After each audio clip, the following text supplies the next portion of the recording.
అందరికీ నమస్కారం. ఇదివరకు సుందరకాండం సంస్కృతంలో చదివి ఉంటారు. మేము ఇప్పుడు పూర్తిగా తెలుగులో సుందరకాండ పారాయణం చేయడం అయినది. వివాహము, ఉద్యోగము, సంతానము, రోగ నివారణము, ఐశ్వర్యాభివృద్ధి, రుణ విమోచనము, ఇలా ఏ సమస్య అయినా సుందరకాండ పారాయణం విశిష్టం. ఈ పారాయణంలో ఏవైనా తప్పులున్నా క్షమించగలరని కోరుతూ మీ సింగిరిశెట్టి సుబ్రహ్మణ్యం. శ్రీ రామచంద్రాయ నమః. శ్రీమద్ వాల్మీకి రామాయణం సుందరకాండం మొదటి సర్గం. హనుమంతుడు సముద్రమును దాటుట, మైనాకుని స్వాగతం, సురసను జయించుట, సింహికావధ, లంకాశోభను గాంచుట. అనంతరం జాంబవంతుని ప్రేరణతో అరివీర భయంకరుడైన ఆంజనేయుడు రావణాహృత అయిన సీత యొక్క జాడను అన్వేషించుటకై చారణాది దివ్యజాతుల వారు సంచరించు ఆకాశ మార్గమున వెళ్ళుటకు నిర్ణయించుకొనెను. దుష్కరమైన సాటిలేని ఆ కార్యమును సాధింపనించిన వాడై హనుమంతుడు తన మెడను శిరస్సును నిటారుగా నిలిపి వృషభేంద్రుని వలె ప్రకాశించుచుండెను. అచ్చటి పచ్చిక బయళ్ళు వైడూర్య వర్ణ శోభితములై చల్లదనము కలిగి మృదువుగా స్వచ్ఛములై ఉండుటచే అవి కల్పములై వాయుస్పర్శచే తరంగాయుతములై అలరారుచుండెను. అంతటా ధీరుడును మహాబలశాలి అయిన హనుమంతుడు వాటిపై హాయిగా అటు ఇటు సంచరించుచుండెను. ప్రతిభాశాలైన ఆ హనుమంతుడు ఒక మహాసింహము వలె విజృంభించుచు తిరుగుచుండగా ఆయన వక్షస్థలము యొక్క తాకిడికి అచ్చట వృక్షములు కూలిపోసాగినవి. వాటిపై కల పక్షులు భయపడినవి. పెక్కు మృగములు అసవులు కోల్పోయినవి. ఆ మహేంద్రగిరి సహజముగాని నీలము, ఎరుపు, పసుపు, ఆకుపచ్చ, తెలుపు, నలుపు మొదలగు చిత్ర విచిత్ర వర్ణముల కల ధాతువులచే అలంకృతమై ఉండెను. అచట దేవతాసనములైన కామరూపలకు యక్ష కిన్నర గంధర్వ నాగులు పలు పరికరములతో నిరంతరం సంచరించుచుండెదే. అసాంఖ్యాకములైన ఏనుగులతో ఒప్పుచున్న ఆ మహేంద్రగిరి తలమున నిలిచియున్న ఆ కపీవరుడు జలాశయమునందలి ఒక మహాగజము వలె భాషించెను. అతడు సూర్యునికును, మహేంద్రునికును, వాయుదేవునికును, బ్రహ్మదేవునికును, ఇతర దేవతలకును అంజలి ఘటించి బయలుదేరుటకు నిశ్చయించుకొనెను. పిమ్మట కార్యదర్శుడైన మారుతి తూర్పునకు తిరిగి తన తండ్రియగు వాయుదేవునకు ప్రణమిల్లెను. దక్షిణ దిశగా వెళ్ళదలిచిన వాడై అతడు తన శరీరమును పెంచెను. రామకార్య సిద్ధికై సముద్రము లంఘింప నిశ్చయించుకొని వానర వీరులందరూ చూచుచుండగా అతడు పున్నమి పర్వదినములయందు ఉప్పొంగు సముద్రము వలె వృద్ధి చెందెను. హనుమంతుడు సముద్రమును అవలీలగా దాటగోరి అపరిమితముగా తన శరీరమును పెంచెను. లంఘించుటకు ఉద్యుక్తుడై మహేంద్రగిరిని తన కరచరణములచే బలముగా అదిమెను. ఆ పర్వతము స్థావరం ఏమైనను మారుతి గట్టిగా అదుముడచే అది కొన్ని క్షణముల పాటు కంపించెను. విరబూసిన చెట్ల కొమ్మల నుండి పువ్వులన్నీయును జలజలలాలెను. చెట్ల నుండి రాలి సువాసనను వెదజల్లుచున్న పుష్పములతో ఆ పర్వతము నిండిపోయెను. అప్పుడది ఒక పూల కుండ వలె భాషించెను. ఆ మహావీరునిచే అదమబడిన ఆ పర్వతం ఒక భద్రగజము మదగజము వలె జలధారలు స్రవింపచేసెను. మహాబలశాలి అయిన ఆ మారుతిచే అదమబడిన మహేంద్రగిరి తన పగుళ్ళ నుండి బంగారు, వెండి, కాటుక ధారలను వెలకక్కెను. ఏలన అగ్ని యొక్క స్పర్శాతులతో మధ్య మార్చి అనునది సులోహిత. దాని జ్వాలల నుండి పొగలు వెలువడుచున్నట్లు ఆంజనేయునిచే అదమబడిన ఆ మహేంద్రగిరి నుండి పెద్ద పెద్ద ఎర్రని శిలలు ముక్కలు ముక్కలుగా బయటపడసాగెను. గిరి గట్టిగా అదమబట్టుడిచే దాని గుహల యందు అంతటా నివసించుచున్న ప్రాణులన్నీయును మిగుల నలిగి వికృత స్వర్గములతో గగ్గోలు పెట్టెను. శైల పీఠకులోనైన వివిధ ప్రాణుల ఆ ఆక్రందన ధ్వనులు పృథ్వీ అంతంతటను నిండెను. ఉపవనముల ఎందును దశ దిశల ఎందును వ్యాపించెను. స్పష్టముగా వ్యక్తమగుచున్న స్వస్తిక లక్షణముల కల విశాలమైన పడగలతో భయంకరముగా విషాగ్నులను గ్రక్కుచు సర్పములు తమ కూరలతో శిలలు కాటు వేయుచు గట్టిగా పట్టుకొనసాగెను. బుసలు కొట్టుచున్న విషసర్పములు కాటుకలోనైన ఆ గండశిలలు విషాగ్ని కీలలతో మండెను. అప్పుడు అవి పెటేల్ మనుచు వేల కొలదిగా తుత్తునీలాయెను. ఆ మహేంద్రగిరిపై పుట్టి పెరిగిన ఓషధులతో విషహారములైనవి పెక్కుగలవు. అయినను అవి ఆ మహాసర్పముల ఘోర విషమును మాత్రం అరింపజాలకపోయినవి. భూతములచే ఈ కొండ పగలగొట్టబడుచున్నది అని తలంచి తాపసులు కలత చెందిరి. విద్యాధరులను భయపడి తమ స్త్రీలతో కూడా అచట నుండి ఆకాశమునకు ఎగిరిపోయిరి. ఆ విద్యాధరులు పానభూమి ఎందలి మధుర పానీయములు కల బంగారు పాత్రలను, అమూల్యములైన భోజన పాత్రలను, కనక కలశములను భయముతో అచటనే వదిలి వెళ్ళిరి.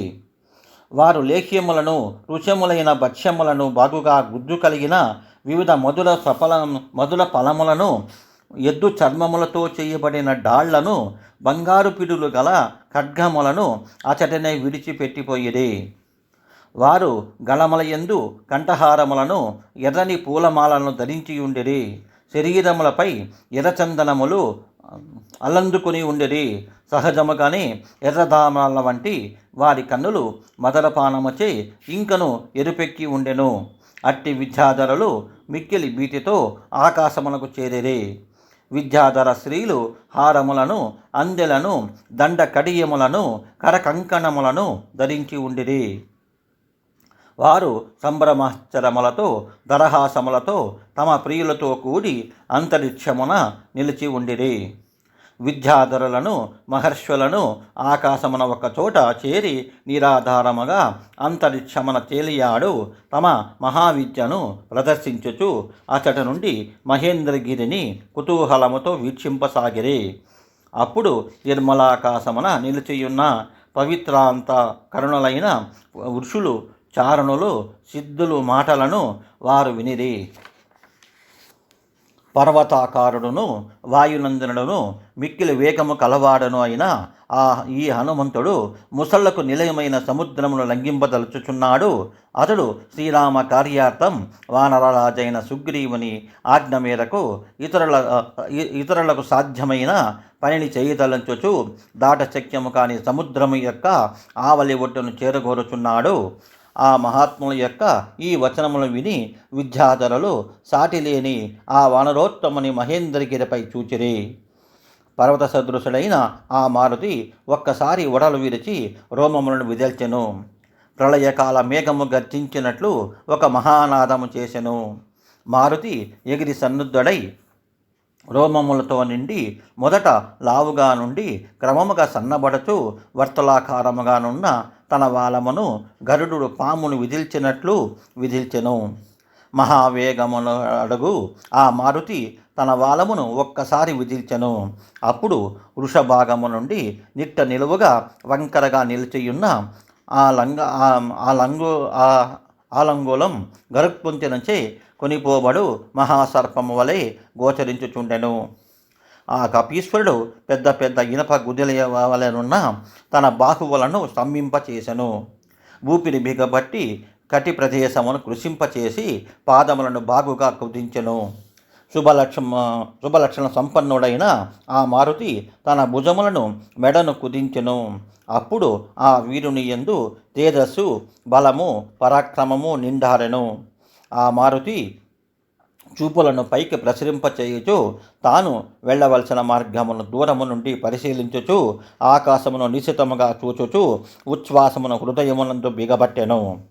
మహాబలశాలియగు ఆ కపీవరుడు పాదములను నేలపై దృఢముగా మోపి చెవులను రక్కించి పైకెగర సన్నద్ధుడయ్యెను. వానర శ్రేష్ఠుడైన హనుమంతుడు అంగదాది వానరులతో ఇట్లనెను: వాయువేగమున సాగిపోవు రామబాణము వలె నేను మిక్కిలి వేగముగా రావణునిచే పరిపాలింపబడుచున్న లంకకు వెళ్ళెదను. అచట జానకి మాతను కాంచని జాలచు అదే వేగమున సురలోకమునకు పోయేదను.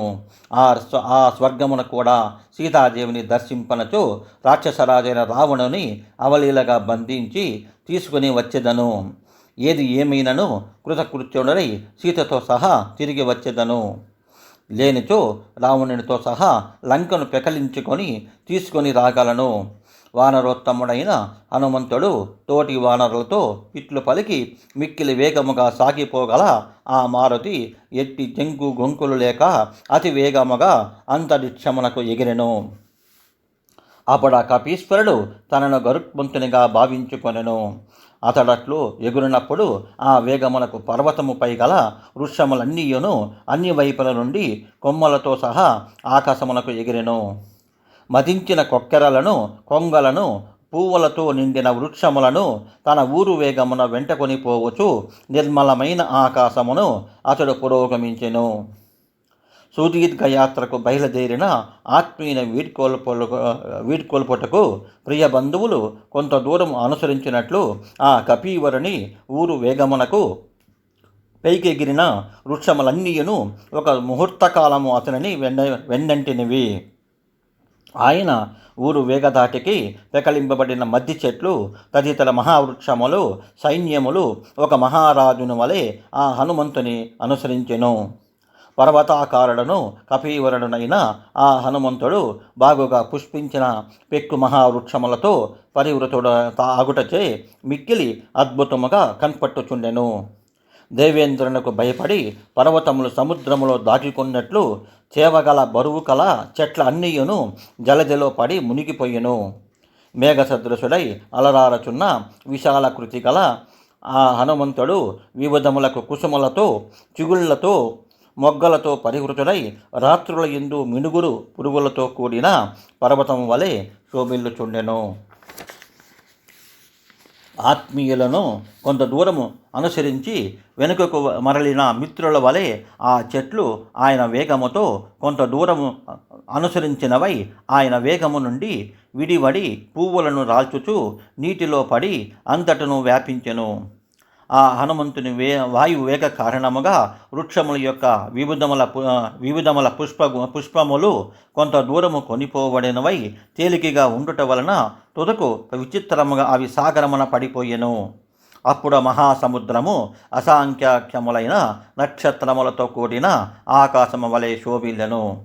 వివిధములకు రంగుల కల పుష్ప సమూహములు మారుతి శరీరముపై అంటుకొని ఉండగా అతడు ఆకాశమున మెరుపు తీగలతో అలరారు మేఘము వలె ప్రకాశించెను.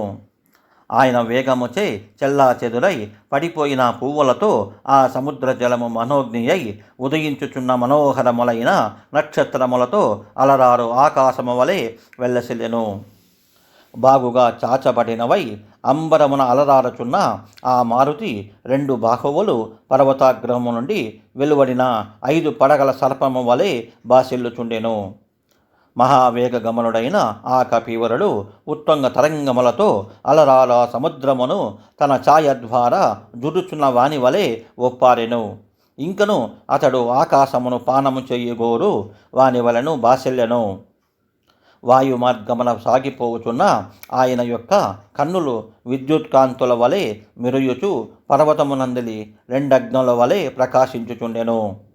వానర శ్రేష్ఠుడైన మారుతి యొక్క నేత్రములు పింగళ వర్ణము కలిగి మిక్కిలి విశాలములై గుండ్రముగా వెల్లసిల్లుచుండెను.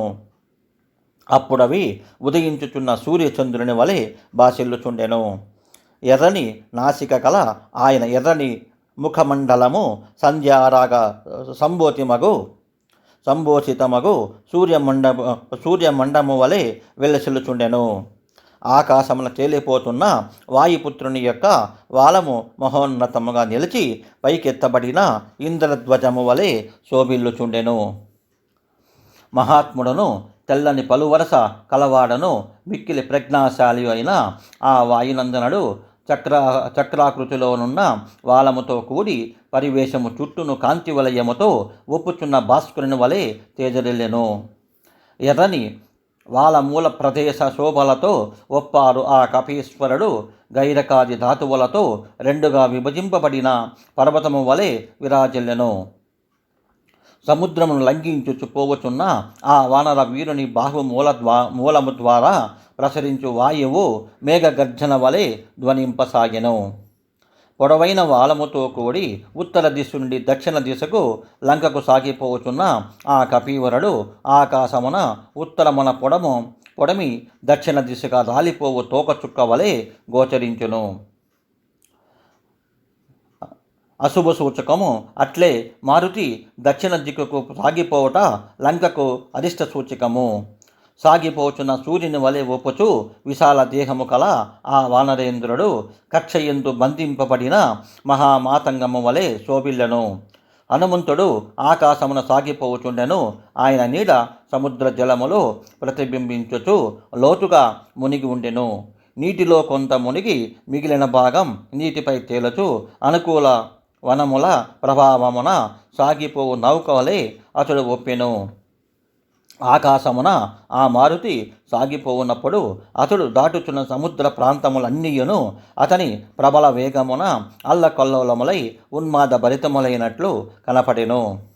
కొండలంత ఎత్తునకు ఎగురుచున్న సముద్ర తరంగములను తన వక్షస్థలముతో నెట్టుచు వాటిని చిన్న భిన్నము కావించుచు ఆ మహాకపి మిక్కిలి వేగముగా ఆకాశమున తేలిపోవచుండెను. హనుమంతుని గమన వేగమున ఏర్పడిన బలీయమైన వాయువు మేఘముల నుండి వెలువడు గాలియు రెండును కలిసి భయంకర ఘోషిల్లుతున్న సముద్రమును ఇంకను కంపింపచేసినవి. లవణ సముద్రమునందు ఊవెత్తుగా ఎగురుచున్న పెద్ద పెద్ద తరంగ పంక్తులను చల్లా చెదురు కావించుచు ఆ కపీవరుడు ఒక విభజన రేఖ వలె భూమి ఆకాశములను వేరు చేయుచున్నట్లు సాగిపోవుచుండెను. మహావేగ గమనుడైన హనుమంతుడు మేరు మందర పర్వతములయందు ఎత్తున ఎగిరి పడుచున్న ఆ మహాసముద్ర తరంగములను లెక్కపెట్టుచున్న వాని వలె ముందునకు సాగెను. ఆ వాయునందుని వేగముచే పైకి ఎగసిన సముద్ర జలమును ఆకాశమునందంతటను వ్యాపించి జలముతో కూడిన తెల్లని శరత్కాల మేఘము వలె వెలసిలెను. తరంగితమైన సముద్రం యొక్క జలములు అటు ఇటు తొలగిపోవటం వలన అందలి తిమింగళములు, ముసళ్ళు, పెద్ద పెద్ద చేపలు, తాబేళ్లు వస్త్రము తొలగిన దిగంబరములైన మానవ శరీరము వలె కనబడుచుండెను. సముద్రమునందలి సర్పములన్నీయును ఆకాశమున తేలిపోతున్న కపీశ్వరుని గాంచి ఆయన గరుక్మంతునిగా తలపోసి బీతిల్లినవి. ఆ వానర శ్రేష్ఠుని నీడ 10 యోజనముల పొడవు 30 యోజనముల వెడల్పు కలదై నీటిపై మిక్కిలి మనోహరముగా ఒప్పుచుండెను. వాయునందుని అనుసరించుచున్న విశాలమైన అతని నీడ సముద్ర జలములో స్వచ్ఛమైన దట్టమైన మేఘమండలము వలె విరాజిల్లెను. మహా తేజస్వియు మహాకాయుడునైన ఆ కపీవరుడు నిరాధారమైన వాయు ఆకాశ మార్గమున పయనించుచు రెక్కల కల పర్వతము వలె బాసిల్లుచుండెను. అమిత బలశాలైన ఆ కపీంద్రుడు మిక్కిలి వేగముగా వెళ్ళుచున్న ఆ మార్గమున సముద్రము విశాలమైన ఓడవలే ఒప్పారెను. పక్షి సమూహముల మార్గమున గరుక్మంతుని వలె సాగిపోవచ్చు హనుమంతుడు మేఘములను ఆకర్షించుచు వెళ్ళు వాయువు వలె ఒప్పెను. మారుతిచే ఆకర్షింపబడుచున్న మహామేఘములు తెలుపు, ఎరుపు, నీలము, పసుపు మొదలగు పలు వన్యలతో ప్రకాశించుచుండెను. పదే పదే మేఘముల మధ్య ప్రవేశించుచు బయటికి వచ్చుచు పురోగమించుచున్న హనుమంతుడు మేఘములచే కప్పబడచు అవి తొలగినంతనే ప్రకాశించుచున్న చంద్రుని వలె గోచరించెను. అప్పుడు అతి వేగముగా ఆకాశమున పయనించుచున్న హనుమంతుని చూచి దేవతలు, గంధర్వులు, దానవులు ఆయనపై పుష్పవర్షములు కురిపించిరి. రామ కార్యార్థ సిద్ధికై సీతాన్వేషణ కార్యం ఫలించుటకై ఆకాశమున పయనించుచున్న వానరోత్తమునకు సూర్యుడు తాపమును కలిగింపలేదు. ఆయన శ్రమను తొలగించుటకై వాయుదేవుడు కూడా చల్లగా వీచుచు ఆయనను సేవించును. తండ్రి అయిన వాయుదేవుడు తన పుత్రుని సేవించుట, పూజించుట ఏమిటి? రామకార్య ప్రవృత్తుడైన రామభక్తుడు పూజాసుడే. అంతరిక్షమున పయనించుచున్న మహా తేజస్వియగు ఆ హనుమంతుని మహర్షులు స్తుతించిరి. దేవతలు, గంధర్వులు ఆయన ప్రశంసించుచు కీర్తించిరి. ఏ మాత్రము అలసట చెందక అవలీలగా శీఘ్రముగా పయనించుచున్న కపీవరునిగాంచి నాగులు, యక్షులు, దిక్పాలరు, దేవతలు మొదలగు వారందరూ ప్రస్తుతించిరి. పక్షిగణములన్నీయు శృతించెను. వానర పొంగవడైన ఆ హనుమంతుడు సాగిపోవచుండగా ఇక్ష్వాకు వంశం యొక్క కీర్తి ప్రతిష్టలను కోరునట్టి సాగరుడు ఇట్లు తలపోసెను. వానరేంద్రుడైన హనుమంతునకు సహాయపడనిచో నేను అన్ని విధములుగా అందరి దృష్టిలో నిందార్హుడు నాగుదును. నేను అంతటి వాడనగుటకు ఇక్ష్వాకు ప్రభువైన సగరుడే కారకుడు. ఇతడు ఆ ఇక్ష్వాకు వంశ సచివుడు కావున ఇతడు ఎట్టి శ్రమలకు గురి కారాదు. కనుక నేను ఈ కపీశ్వరులకు తగు రీతిగా విశ్రాంతిని సమకూర్చవలెను. అతడు అచ్చట విశ్రమించి తరువాతి ప్రయాణమును హాయిగా కొనసాగింపగలడు. ఈ విధముగా సముద్రుడు నిండు మనసుతో బాగుగా ఆలోచించి సముద్ర జలములు దాగియున్న గిరిసత్తముడను బంగారు శిఖరములు కలిగిన వాడను అగు మైనాకునితో ఇట్లనెను. ఓ మైనాక, దేవరాజైన ఇంద్రుని కారణమున పాతాళ వాసులైన రక్కసి మూకలకు అడ్డుగా నీవు మహాశిలవలే నిలిచిపోయితవి. పరాక్రమవంతులైన ఆ రాక్షసులు మరలా లేచి రాకుండా దుర్భేద్యమైన ఆ పాతాళ ద్వారమును పూర్తిగా మూసివేసి ఇచ్చట ఉంటివి. ఓ మైనాక, పైకిని క్రిందికిని అన్ని వైపులకును పెరుగుటకు నీవు సమర్థుడవు కనుక ఓ గిరీంద్ర నిన్ను ప్రోత్సహించుచున్నాను. లెమ్ము, పరాక్రమవంతుడు అసహాయ సూర్యుడు కపీవరుడు అయిన ఈ హనుమంతుడు రామకార్యార్థి అయి నీకు పైభాగమున ఆకాశమున ఇదిగో వచ్చుచునే ఉన్నాడు. ఇక్ష్వాకు వంశవతుల నాకు పూజ్యులు. నీవు నన్ను ఆశ్రయించి ఉండటం వలన నీకును వారు పరమ పూజ్యులు. కనుక ఇక్ష్వాకు వంశం వాడైన శ్రీరాముని ఆజ్ఞానువర్తి అగు ఇతనికి సహాయపడుట మన కర్తవ్యము. కావున మాకు సహాయపడము. హనుమంతులకు విశ్రాంతి చేకూర్చము. ఈ కార్యమును విధిగా ఆచరింపము. కర్తవ్య కార్యమును సకాలములో చెయ్యనిచో పెద్దలకు కోపం వచ్చును, సజ్జనులకు కోపం రానియరాదు. ఈ కపీవరుడు మనకు అతిథి, పరమ పూజ్యుడు కావున నీవు నీటి నుండి వెంటనే బయటకు రమ్ము. ఆలసింపవలదు. నీపై అతడు విశ్రాంతిని తీసుకొనగలడు. బంగార శిఖరముల కలవాడ, దేవతలచే గంధర్వలచే సేవింపబడువాడా, ఓ మైనాక, హనుమంతుడు నీపై ఒకంత విశ్రమించి తర్వాతి ప్రయాణమును కొనసాగింపగలడు. పరాక్రమశాలైన వానరశ్రేష్ఠుడు ఇదిగో నీ సమీపమునకు రానే వచ్చినాడు. సీతాదేవి విషయమున శ్రీరాముని నిహల్వతను, రాముని ఎడబాటు వలన సీతాదేవి యొక్క దుస్థితిని, హనుమంతుని కార్యభారమును, శ్రమను గుర్తించి జలము నుండి త్వరగా బయటికి రమ్ము. సువర్ణ శృంగుడైన మైనాకుడు సముద్రుని మాటలను పాటించి లతలతో ఒప్పుచున్న పెనువృక్షములతో సహా వేగముగా నీటి నుండి బయటికి వచ్చెను. మేఘమండలము చీల్చుకొని ప్రకాశించు కిరణములతో వచ్చు భాస్కరుని వలె అప్పుడు ఆ మైనాకుడు సాగర జలములను భేదించుకొని బయటికి విచ్చేసెను. సముద్రునిచే నియోగింపబడిన మహాత్ముడైన ఆ మైనాకుడు సాగర జలములచే ఆవృతుడై ఒక్కసారిగా తటాలున తన శృంగములను దర్శింపచేసెను.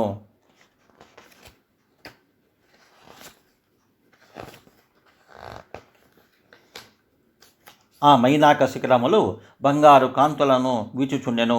వాటిపై కిన్నెరలు విహరించుచుండెరి. మహాసర్పములు సంచరించుచుండెను. ఆ శిఖరములు ఆకాశమున వ్రాయుచు ఉదయించుచున్న సూర్యకిరణముల వలె అంతటా బాసిల్లుచుండెను. సముద్ర జలముల నుండి ఊవెత్తుగా పైకి లేచిన మైనాక పర్వత శిఖరముల పుటము పెట్టిన బంగారు వన్నెల విరజముచుండెను. అందువలన లోహ వర్ణము కల ఆకాశము కాంచన ప్రభలతో ఒప్పారెను. సువర్ణమయములై స్వయం ప్రభలతో వెలుగుందు శిఖరములతో విరాజిల్లుచు ఆ గిరీంద్రము వందల కొలది సూర్యులతో సమానముగా మిరమిట్లు గొలుపుచుండెను. లవణ సముద్ర మధ్యమున అనూహ్యముగా పైకి వచ్చి ఎదురుగా నిలిచి ఉన్న ఆ మైనాక పర్వతమును చూచి హనుమంతుడు ఇది ఒక ఆటంకము, విఘ్నము అని తలంచెను. మిక్కిలి వేగముగా సాగిపోగల ఆ కపీశ్వరుడు వాయువు మేఘము వలె అత్యున్నతమైన ఆ పర్వతమును తన వక్షస్థలములతో పడద్రోసెను. కపీవరునిచే అవలీలగా పడగొట్టబడిన ఆ గిరీంద్రము ఆయన వేగ బలమునకు అబ్బురపడి ఓహో ఎంతటి శక్తి అనుచు హర్షముతో పులకించి ఆనందముతో ఉప్పొంగిపోయిను. ఆ మైనాక పర్వతం ప్రేమతో ప్రసన్నమైన మనసుతో మానవ రూపమును ధరించి తన శిఖరముపై నిలిచి ఆకాశమున వెళ్ళుచున్న ఆ కపీవరుని సమీపించి ఇట్లు పలికెను. ఓ వానరోత్తమ, నీవు ఈ దుష్కర కార్యమునకు పూనుకొంటివి. అలసితివేమో. నా శిఖర ప్రదేశముల యందు నిలిచి హాయిగా కొంతకాలము విశ్రమింపుము. జలది వంశజలదే ఇంతగా వృద్ధి చెందినది కనుక అట్టి సాగరుడు రామకార్యమును సాధించుటకై నియుక్తుడైన నీకు కృతజ్ఞతా సూచకముగా అతిథి సపరలు చేయదలిచినాడు. మేలు చేసిన వారికి ప్రత్యోపకారం చేయుట అందరికీ కర్తవ్యం. ఇది సనాతన ధర్మ లక్షణం.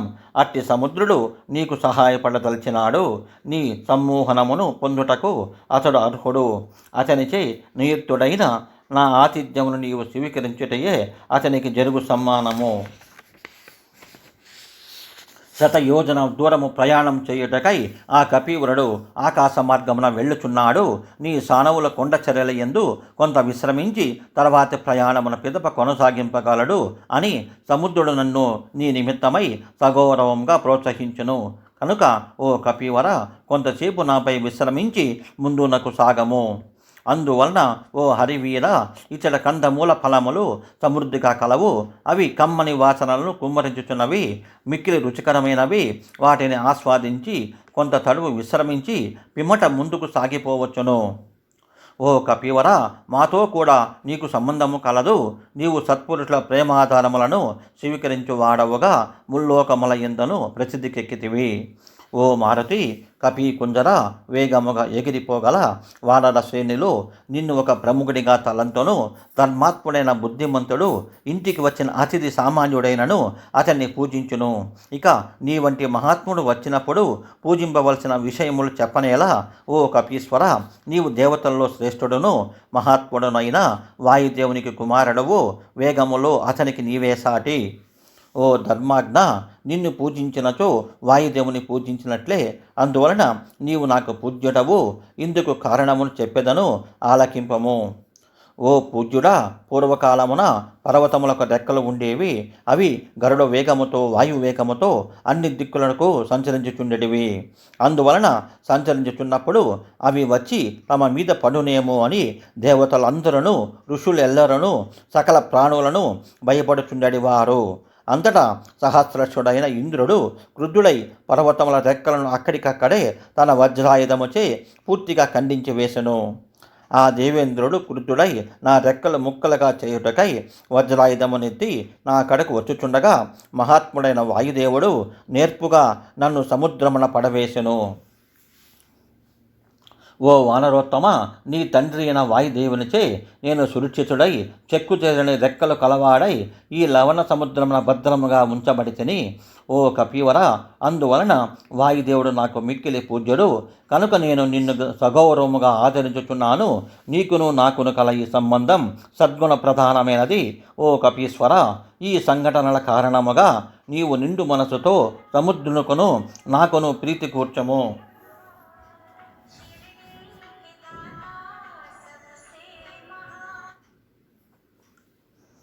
ఓ కపీసత్తమా, నీ దర్శనం వలన నేను ఆనందభరితుడనైతిని.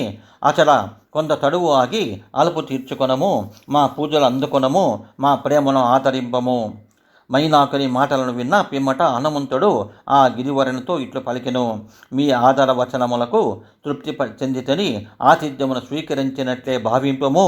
ఏమియో అనుకోవద్దు. కార్య సమయం మించిపోవచ్చున్నది. పగలు గడిచిపోవచ్చున్నది. ప్రొద్దు కుంకుచున్నది. మిత్రుల ఎదుట ప్రతిజ్ఞ చేసి ఉంటేని కావున మార్గమధ్యమున ఇచ్చట ఆగుటకు వీలు లేదు. మహావీరుడైన ఆ హరిప్రవరుడు ఈ విధముగా పలికి తన కరస్పర్శతో మైనాకుని ఆతిథ్యమును స్వీకరించినట్లుగా ప్రకటించి ప్రసన్నముకుడై ఆకాశమున కొంత పైకి ఎగిరి మిక్కిలి వేగముగా ముందునకు సాగెను.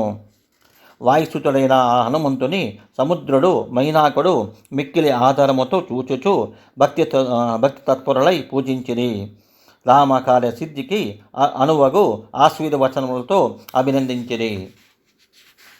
అనంతరం మారుతి మైనాకుని సముద్రుని వీడుకొని పైకి కొంత ఎత్తునకు ఎగిరి వాయు మార్గమును అనుసరించి నిర్మల ఆకాశమున ఇంకను వేగముగా పురోగమించెను. వాయునందనుడు ఇంకను పైకి ఎగిరి ఆ గిరివరుని చూచుచు నిరాధారమైన నిర్మల ఆకాశమున ఇంకను వేగముగా ముందుకు సాగెను.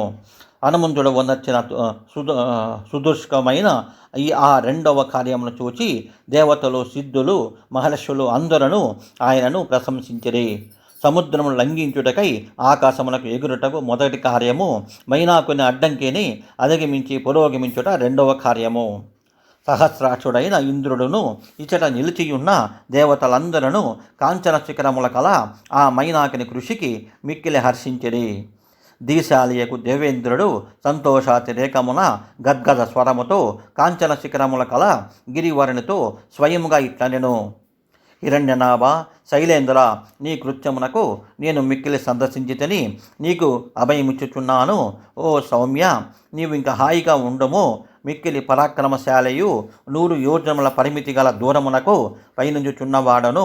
భయపడవలసిన సమయమునందను నిర్భయముగా ఉన్న హనుమంతునకు నీవు గొప్పగా సహాయపడితివి. ఈ కపీశ్వరుడు దశరథనందనుడైన శ్రీరాముని దూతగా వెళ్ళుచున్నాడు. అట్టి వారిని నీవు సత్కరించినందులకు నేను మిక్కిలి సంతోషపడుచున్నాను. అనంతరం దేవతలకు ప్రభువైన ఇంద్రుడు పరితుష్టుడగు గాంచి సర్వతోత్తముడైన ఆ మైనాకుడు మిక్కిలి ప్రహర్షమును పొందెను. అంతటా ఇంద్రునిచే అభయవరమును పొందిన ఆ గిరివరులకు మనసు కుదుటపడెను. హనుమంతుడు ఆ సాగర ప్రదేశమును ఒక్క క్షణకాలములో దాటిపోయిను. పిమ్మట దేవతలను, గంధర్వులను, సిద్ధులను, మహర్షులను, సూర్యతేజస్సు కల నాగమాత అగు సురసతో ఇట్లు పలికిరి: యోజనముల కొలది ప్రయాణం చేసినను అలుపెరగక చక్కని తేజస్సుతో విలసిల్లుచున్నవాడు హనుమంతుడు పేరుగల ఈ వాయునందనుడు సాగరము పైభాగమున ఆకాశమున పయనించుచున్నాడు. నీవు భయంకరములైన కూరలతో పచ్చని నేత్రములు కలిగి, ఆకాశమంత వెడల్పైన నోరు కలిగి, పర్వత సమానమైన భయంకర రాక్షసరూపమున ధరించి క్షణకాలము పాటు ఆయనకు విఘ్నము కల్పింపము. ఈయన బల పరాక్రమలను మరలా తెలుసుకొన కోరుచున్నాము. ఇతడు ఉపాయముచే నేను జయించునా లేక అపజయము పాలై విషాదములకు లోనవునా? ఈ విధముగా దేవతలు గౌరవపూర్వకముగా నాగమాత యొక్క సురసాదేవిని కోరగా ఆమె వికారమైన వికృతమైన రాక్షస రూపమును ధరించెను. సర్వలోక భయంకరమైన ఆ రూపముతో ఆమె ఆకాశమున పయనించుచున్న ఆ హనుమంతుని సముద్ర మధ్యమున అడ్డగించి ఇట్లు పలికెను: ఓ వానరేశ్వర, దేవతలు నిన్ను నాకు ఆహారముగా నిర్ణయించిరి కనుక నిన్ను నేను భక్షింతును, నా నోటిలో ప్రవేశింపము. సురస ఇట్ల పలకగా దివ్య శోభలతో విలసిల్లుచున్న హనుమంతుడు ప్రసన్నవదనుడై చేతులు జోడించి ఆమెతో ఇట్లనెను: దశరథుని కుమారుడైన శ్రీరాముడు తన తమ్ముడైన లక్ష్మణుతోడను భార్య అయిన సీతాదేవితోనూ కూడి దండకారణ్యమున ప్రవేశించను. రాక్షసులను హతమార్చదనని ఋషుల పక్షమున చేసిన ప్రతిజ్ఞ మేరకు మారీచుని వధించుటకై వెళ్ళియుండగా ఆయన భార్యకు యశస్విని అయిన సీతాదేవిని రావణుడు అపహరించుకొని వచ్చెను. రాముని ఆదేశమును అనుసరించి నేను ఆమె కడకు దూతగా వెళ్ళుచుంటిని. ఓ సురస, నీవును ఆయన రాజ్యమునందే నివసించుచున్న దానవు. ఆయన త్రిలోక ప్రభువు కనుక ఆయన కార్యములకు సహాయపడము. అట్లు కానిచో సీతామాతను చూచి ఆమె కుశల వార్తను కార్యనిర్వహణ దక్షుడైన రామునికి తెలిపి పిమ్మట నీ ముఖమున ప్రవేశింతును. నేను ఈ మాటను ప్రతిజ్ఞాపూర్వకముగా పలుకుచున్నాను. హనుమంతుడు ఇట్లు వచింపక కామరూపిణైన సురస ఇట్లు పలికిను: ఎవరును నన్ను కాదని ముందునకు సాగలేరు. ఇది నాకు వరము. ఇట్లనచు ముందుకు సాగుచున్న హనుమంతుని చూచి అతని బలమును పరీక్షింప కోరినదై నాగమాత అయిన సురస ఇట్లు పలికెను: ఓ వానరోత్తమ, ఇప్పుడు నీవు నా నోట ప్రవేశించియే ముందుకు సాగవలెను. పూర్వము బ్రహ్మదేవుడు నాకు ఇచ్చిన వరమిది అని పలుకుచు త్వరపడుతున్నదాయి నోటిని విఫలముగా తెలిసి హనుమంతుని ముందర నిలిచెను. సురస ఇట్లు వచింపగా హనుమంతుడు క్రుద్ధుడై నన్ను మింగదలిచినచో నీ నోటిని తెరువుము అని సురస లోపలికి మారుతి కుపితుడై 10 యోజనముల వెడల్పుతో 10 యోజనముల ఎత్తునకు పెరిగెను. 10 యోజనముల వైఫల్యముతో ఎదిగి మేఘ సదృశుడైన ఉన్న ఆయన చూచి సురస తన నోటిని 20 యోజనములకు పెంచెను. పిమ్మట హనుమంతుడు క్రుద్ధుడై 30 యోజనములకు పెరిగెను. అంతటా సురస తన నోటిని 40 యోజనములు విస్తరింపచేసెను. వీరుడైన హనుమంతుడు 50 యోజనములకు పెరిగెను. పిమ్మట సురస 60 యోజనములకు మేరకు తన నోటిని విస్తరింపచేసెను. అప్పుడు వీరుడైన మారుతి 70 యోజనములకు పెరిగెను. పిదప సురస తన ముఖమును 80 యోజనములకు పెంచెను.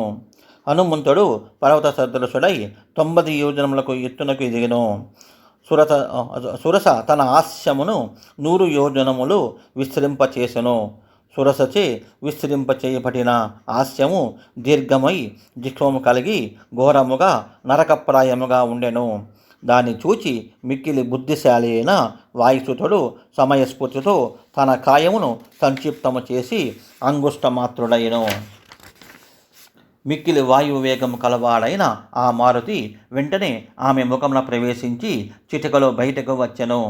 ప్రసన్నుడయ్యున్న ఆ వాయుసూనుడు అంతరిక్షమున నిలిచి ఇట్లు వచించును. ఓ దాక్షాయిని, నీకు నమస్కారం. నీ నోట ప్రవేశించి తిని కదా ఇంకా సీతాదేవి కడకు వెళ్ళదను. నీకు బ్రహ్మ ఇచ్చిన వరము కూడా నెరవేరి సత్యమైనది కదా. రాకుముఖము నుండి చంద్రుని వలె తన ముఖము నుండి బయటపడిన కపీవరిని చూచి సురసాదేవి నిజస్వరూపముతో ఇట్లు పలికెను. సౌమ్యుడైన ఓ వానరశ్రేష్ఠ, రామకార్య సిద్ధికై హాయిగా వెడలము. సీతామాతను మహాత్ముడైన రామునికి కడకు చేర్చము. అప్పుడు హనుమంతుడు నడిచిన మిక్కిలి కష్టసాధ్యమైన ఆ 3వ కార్యమును చూచి ప్రాణులన్నీయును బాగు అని ఆయన ప్రశంసించినవి. వేగమున గరుత్మంతునితో సమానుడైన ఆ మారుతి సులభముగా దాటుటకు శక్యము కాని వరుణాలయమైన సాగరమును సురస కారణముగా సమీపించెను. అనంతరం అతడు ఆకాశ మార్గమునకెగిరి ప్రయాణమును సాగించెను. ఆ ఆకాశ మార్గం వారి ధారలచే ఒప్పుచుండెను, పక్షులచే సేవించబడుచుండెను. అచట కైశకరాగ ప్రవీణులైన తుంబర ప్రభృతి గంధర్వులు సంచరించుచుందరు. అది ఇంద్రవాహనమైన ఐరావతముతో కూడి ఉండను. సింహములు, ఏనుగులు, పెద్ద పులులు, పక్షులు, సర్పములు మొదలగు వాటి ఆకారములు కలిగి వాటి వలె సంచరించుచున్న నిర్మల విమానములచే అది అలంకృతమై ఉండును. వజ్రాయుధ ధ్వనులతో, పిడుగుపాటు శబ్దములతో, ఆజ్ఞుల కాంతులతో విలసిల్లుచుండెను. పుణ్యకర్మలను ఆచరించి స్వర్గమును జయించిన వారు ఆయా ప్రదేశములను అలంకరించియుందురు. అది దేవతలకును సమర్పించబడిన అవిశ్వలను తీసుకొని పోవు అగ్నికి మార్గమైనది. అందు సూర్యచంద్రులు, తదితర గ్రహములు, అశ్విని మొదలకు నక్షత్రములు, తారాగణములు మనోహరముగా వెలసులుచుండెను. మహర్షులతోడను గంధర్వ నాగ యక్షులతోనూ అది నిండి ఉండెను. అది స్వచ్ఛమై అతి నిర్మలమై ఉండెను. విశ్వానుడు అను గంధర్వరాజు అతడ నివసించుచుండెను. మంగళకరము సూర్యచంద్రుల గమన మార్గమైన ఆ ఆకాశమున దేవేంద్రుని గజములు సంచరించుచుండెను.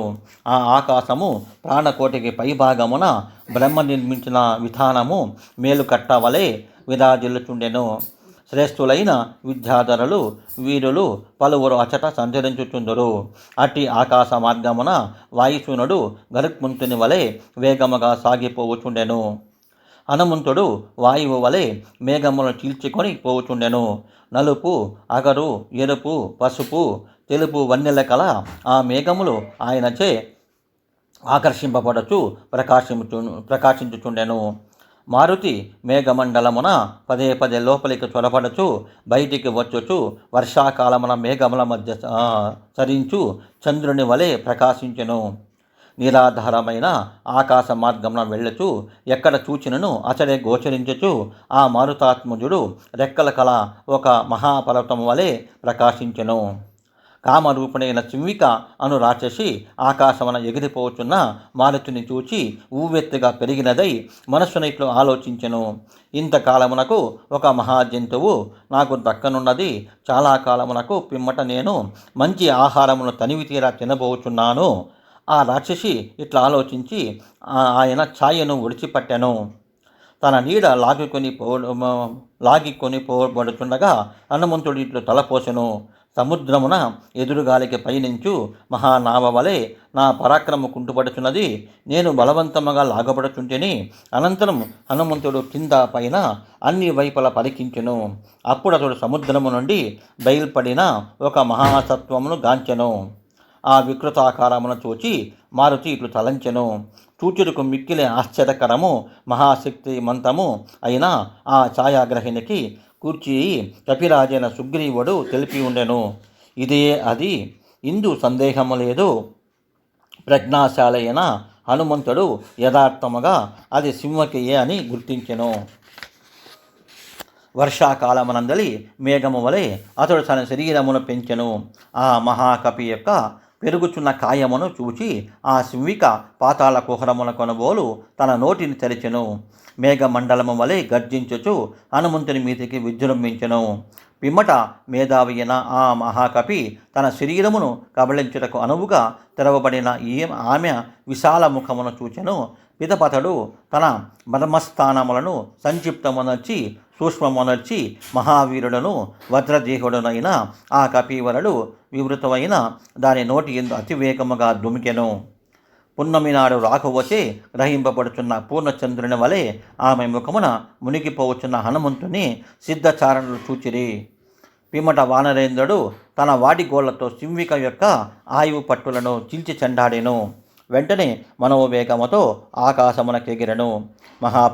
మహాప్రజ్ఞశాలైన ఆ హనుమంతుడు సమయస్ఫూర్తితో ధైర్యముతోనూ పటుత్వముతోడను ఆ సింహికను రూపుమాపి మరలా వేగముగా పెరిగి ఆకాశమునకు ఎగిరి ముందునకు సాగెను.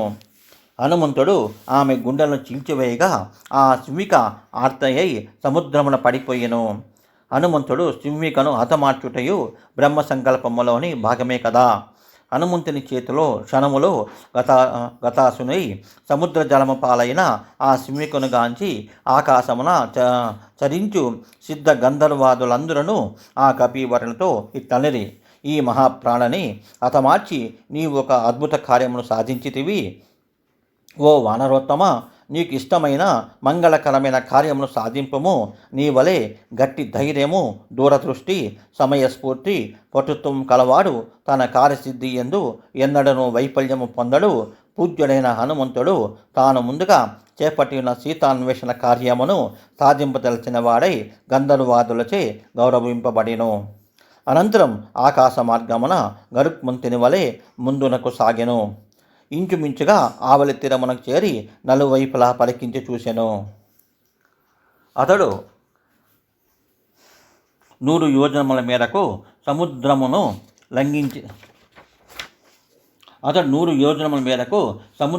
లంఘించిన పిదప వృక్ష పంక్తులను గాంచెను. ఆ కపిశ్రేష్ఠుడు భూమిపై దిగుచుని వివిధ వృక్షములతో కలకలలాడుతున్న ద్వీపమును, లంకకు దక్షిణయున్న మలయ పర్వతమునందలి ఉపవనములను గాంచెను. అతడు సముద్రములకు సమీపమున కల జలాశయములను, ఆ ప్రదేశములో పుట్టి పెరిగిన వృక్షములను, త్రికూట పర్వతమునందు పుట్టి ప్రవహించు నదీముఖులను గాంచుచు ఆ మహామేఘ సదృశ్యమై ఆకాశమును అడ్డగించుచున్నట్లు ఒప్పుచున్న తన శరీరమును చూచి ప్రతిభామూర్తియగు అతడు ఇట్లా ఆలోచించెను: నా పెద్ద శరీరమును అమిత వేగమును చూచినచో రాక్షసులందరూ సంభ్రమాశ్చర్యములకు లోనగుదురు. ఇట్లా ఆలోచించి పర్వతముతో సమానమగు తన శరీరమును కుదించుకొనెను. జితేంద్రియుడు మోహము తొలగిన పిదప ఆత్మజ్ఞాని అయి స్వరూపము పొందినట్లు హనుమంతుడు మరలా సస్వరూపస్థితుడాయెను. బలిచక్రవర్తి సంపదను హరింపదలిచి వచ్చిన విష్ణువు త్రివిక్రమావతారం ఎత్తి పిమ్మట యథాస్థితికి వామనాకృతికి వచ్చినట్లు అతడు తన సహజమైన ఆకృతితో ఒప్పెను. మనోహరమైన వివిధ రూపమును ధరింపగలవాడును, శత్రువులకు జయింప నలివి కానివాడును అగు హనుమంతుడు సముద్రపు ఆవలి తీరమునకు చేరెను. పిమ్మట తన పర్వత ప్రమాణ దేహమును చూచుకొని తన కర్తవ్యమును నిర్ణయించుకొని చిన్నదైన తన సహజ రూపమును ధరించెను.